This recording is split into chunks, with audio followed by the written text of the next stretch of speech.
Hello guys, the DB Grinder here, back at it again with another video, and this time we have Young Trishula versus Cody Angelov, and this is going to be a new ban list video. Also, please check out Young Trish's YouTube channel. We're trying to get him to 1,000 subscribers, and also check out Cody Angelov's Twitch. Make sure to check them both out. They're both good players. And with that being said, let's hop right into the video.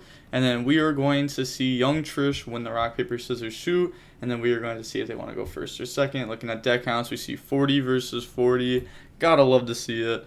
And then we're going to see them decide to go first. Opening hands, we have GG, Qinglong, Ash, Qinglong, GG. Wow, what a hand. And then they have Bell, called by Foolish Goods, Shark Cannon, and Imperm. Then they're going to go ahead and start off by activating Qinglong. Almost click there, and then go ahead and GG effect, target that, send Nian, bring itself out. And then normal summon GG, Nian effect to try to bring itself out. And then they're going to chain Bell to negate that.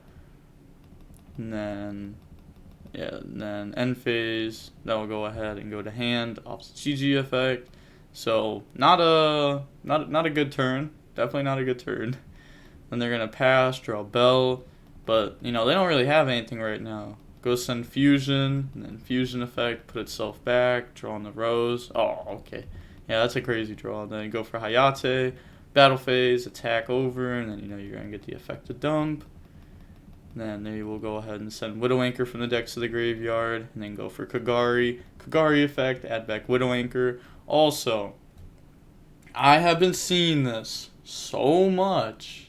And I've been hating it. It hurts my brain. People are using Hayate to send engage when they have like one spell engrave and then Kagari add it back and then activate it to go search Widow Anchor. It's like, why are you doing that? Why not just go search out like the Widow? Like, I get it, like adding engage and then using it to grab the other spell puts another spell in the graveyard. But if you're not going to get 3 spells in the graveyard next turn anyways for like your Widow Anchor per se, then why not just Shiz search out the engage? Then go for Shiz. They're going to set a whole bunch of back row, end phase Shiz, chain Ash, and then pass, draw Foolish Goods. It's cool, like both decks are playing that. And then activate, go dump Qinglong, and Qinglong effect, go grab Lulu, and then dump Qinglong, Lulu effect, targeting Qinglong. Qinglong. Or target GG, go down Chuchi, bring itself out, and adding City from the deck to the hand. And then activate City. They're going to go ahead and bring out Chuchi from the deck. And then get rid of those to go for Stardust Charge Warrior, effect to draw one. They're going to chain Imperm to negate that. And then Qinglong effect, they're doing that just to get a card banished. Obviously it's negated because of Imperm. And then battle phase attack. And they're going to take 400 there. And then normal summon out Nian. And then Chuchi up the level, go for M7. And then M7 effect, target, they're going to change Shark Cannon and hit the Lulu out of graveyard. And then pass play. They draw Afterburners. That's not bad. That trades. So they're going to go ahead and Afterburners, pop. Yeah, this is also something that you can do is Afterburners has to pop the monster to be able to pop back row. So let's say they had 3 spells in graveyard there. They could chain Chuchi on M7 so that way they can't pop a back row. That's something that you should know. Nice little interaction. And then end phase, Chuchi effect, pop Qinglong, draw GG. And then go main phase, Qinglong, grab Lulu, and then dump the GG, Lulu effect. So did they shuffle their deck after they Chuchi'd? I'm just curious.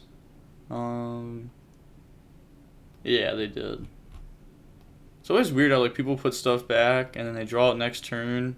Seems like that happens like all the time. But I guess you remember like the bad scenarios like that instead of remembering like other scenarios a lot more. But go dump City and then grab Roshi or grab GG. And then Nian bring itself out, GG effect, they're going to bell that because this can add back from graveyard, so you can bell that, you can bell GG or Roshi. And then battle phase, go ahead and do the pokes. And then main phase 2, pass. Then they draw Terraforming, They're going to activate terraforming, grab area 0. Okay, so this should be good. Area 0, target called by, chain called by, hit GG. Wow. Just nothing. That's a bit unfortunate. And then set, pass, draw talons. They're going to go main phase, activate Xinguang, grab Lulu, and then discard. I mean, you search and then discard, but, you know, same outcome there. And then Lulu, target trap, dump city, summon itself out, go grab Roshi, and then Roshi effect, that's going to target trap, or not using Roshi. Okay, remember this, they're testing here. This isn't like a tournament match or anything. I'm okay with like them activating something and then taking it back as long as they're like playing good, because we've had a lot of days in a row where people were just not playing good. So I'll take this every time. I'll take this over misplaying and full committing into misplays. This is 10 times better. And also, every time Cody's on the channel, every time, I always have people comment down below saying like, oh, Cody Angeloff is a cheater. Like, he's not a cheater. Like, he's just a good player. Like, I don't even know what you mean by that. Like, I don't know. Like, he seems like a nice guy too. Like, I've played against him. Seems nice. Watch his streams. Doesn't seem like a cheater. Seems like a good guy. Roshi, target trap, dump Nian, bring out GG, and then Nian effect, bring itself out. They're going to activate Double Widow to snatch and snatch. Yeah, it's not looking too good for Cody here, though. They're going to Chuchi effect, pop itself by shuffling 2 back, and then Chuchi up the level, go for Fan effect, hit area 0 and Rose. And then end phase, they're going to get these back. And then pass, draw Foolish Burial Goods. Activated, dump Metal Fist Fusion effect, draw on the nib. And then... Okay. They're playing around here. It's like the worst timing for me to be like, oh, Cody's not a cheater that sets nib. Obviously, he's playing here. Obviously. Yeah, pop it and then go for game. That was just like the worst timing. But going on to the next game, we are going to go ahead and see Young Trish be forced to go first by the striker player. Opening hand, we have Nian, Lulu, Talents, Qinglong, Kieran. Oh, we like these. Talents is good. And they have Bell, Ray, Ash, Nib, Ash. Ooh, that's a lot of hand traps, plus a weight array. I guess, like, I always say, like, a weight array, but I should really just be saying, like, a weight of extra deck, because, like, you know, Rose, Hornet Drones, Ray, like, those all, like, they all work. They're going to go ahead and Kieran effect, target spell, dump Shanwu and Nian, bring itself out, and then normal summon Nian's graveyard effect, summon that out, and then turn those into a Coral Dragon, and then turn those into Zolkin, Coral Dragon. Oh, they forgot Coral Dragon. And before they go ahead and set Talons, they're going to drop Nib. Okay, so they were reminded about the Coral Dragon. Okay, I was going to say, like, that's insane. But, yeah, draw, and then go ahead and drop Nib, pass over a token, activate Talons to draw. They're going to chain Ash Blossom to negate that. And then Lulu effect. That'll go ahead and dump Chuchi, summon itself out, and search out GG. Then special summon GG, or try to, and then get hit with Bell. Shanwu, discard, special summon out. Chuchi up the level, and then go for M7 effect, add back Lulu. And then pass turn, draw Rose. And then normal summon out Ray. Battle phase, Nib, attack over M7. And then Ray, or how much attack does the token have?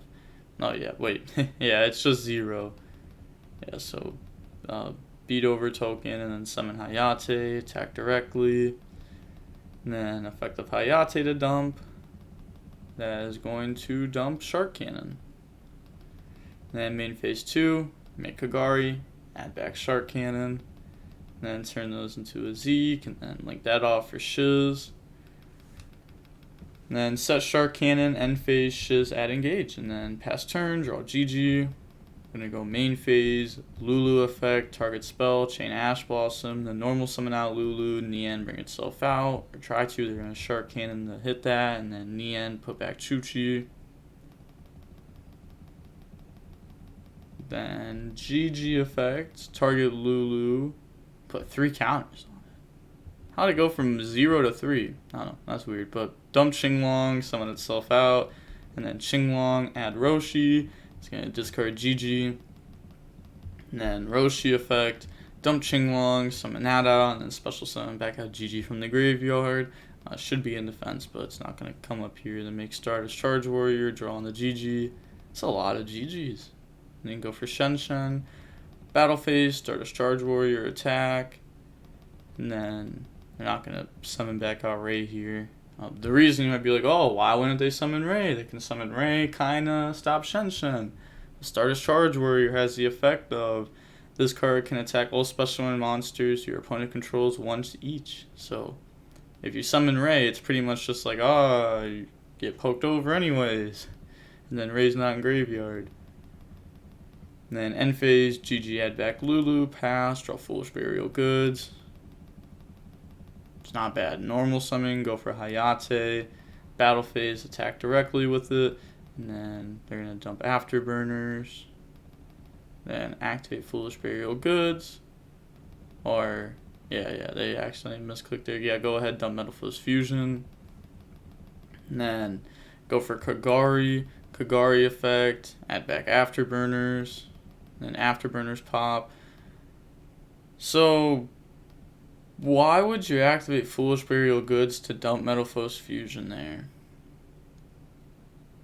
I feel like there's just no point in doing that. Like, it could have just been held. Because, like, if you're going to activate Foolish Burial Goods, dump Metal Fist Fusion, and then Afterburners pop for 2 anyways, shouldn't you just hold Foolish Burial Goods? Like, Afterburners pop Shen and then activate Foolish Burial Goods to dump, so that way you have an extra spell in graveyard. Yeah, that was a little misplay there. Then activate Engage, then that's going to go grab Multi-Roll, and then draws into a Bell. Then Metal Fist Fusion, put itself back, draw on the Nib. Activate Multi-Roll, go for Shiz, and then end phase, Shiz effect. That's going to grab Widow Anchor. Then activate Widow, and then multi-roll, set Shark, pass, draw anti-spell. That's not a bad draw. They're going to activate Shen effect, try to summon itself out. They're going to Shark Cannon to hit that. Then Lulu effect, target spell, of course. Oh, okay, never mind. Activate GG effect, dump Kieran, summon that out. And then Lulu effect, dump Chuchi, add City, bring that out. And then Nian summon itself out, so that's 3 summons. And then turn those into a Juju. Nian, put back M7, and then activate City, bring out Chuchi. And then Chuchi effect, that's going to put back 2, pop multi-roll. And then turn those into a Shen, so that's 5 summons. And then battle phase, attack.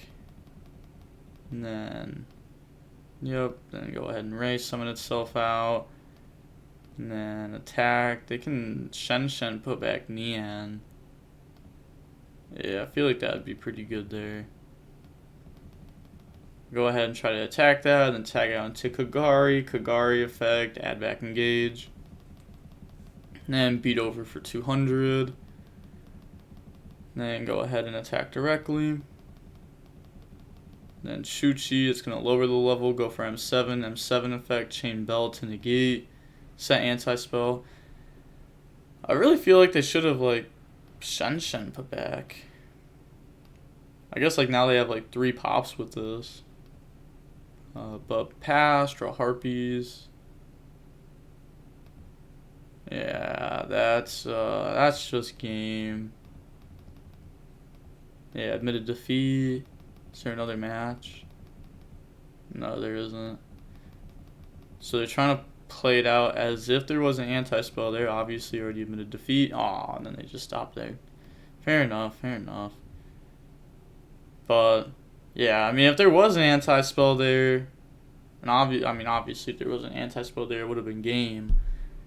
But that was interesting. It's cool to see Virtual World, honestly. Like, the deck is just so much, like, more fun. Like, once VFD was out of the game, this deck just instantly became very fun.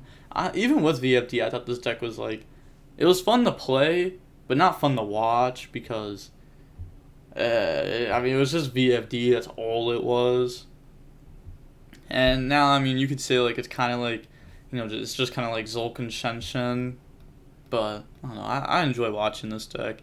Also, like when a skilled player's playing this deck, it's cool to watch because you can like just see them playing good. Same thing with this deck too. Like you can tell when somebody's good with Sky Striker, and you can tell when someone's bad with it. And we have had not a lot of great Sky Striker players on the channel recently, so I love seeing a good one. I don't get why people don't think this deck is skillful. I mean, I get it, like Engage is like a good card and all, but it doesn't make the deck like not skillful. Same thing with like Virtual World, Dragon Link. Like when those decks were like really popping, everyone was like, "Oh, those decks are so easy to play. Just summon VFD and you win." And it's like, okay, but how are you going to do it the best? Like how are you gonna set up VFD to where if you get hit with Nib, you're gonna summon another one? Are you gonna set up the best turn 2 plays? What if you're playing versus a trap deck? Is your setup gonna be good versus them while also setting up VFDs? I don't know. I just think it's wild when people think like some decks are like not skillful. But I mean, not every deck is skillful.